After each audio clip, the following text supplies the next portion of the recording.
তো বন্ধুরা, সকাল সকাল আমরা অল সুন্দরীরা মিলে চলে গেছি গঙ্গায় স্নান করতে। তো আমি পাহাড় পর্বত পেরিয়ে ফাইনালি নেমে পড়লাম গঙ্গায়। ছোটবেলায় এই জলকে আমি কিছুই মনে করতাম না, বয়সের সাথে সাথে সবই চেঞ্জ হয়ে যাচ্ছে।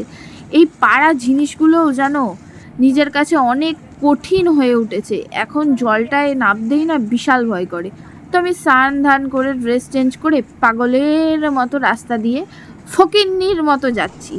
আর কি রোদ তোমরা শুধু দেখো, মানে মাথা যন্ত্রণা করতে শুরু করেছে।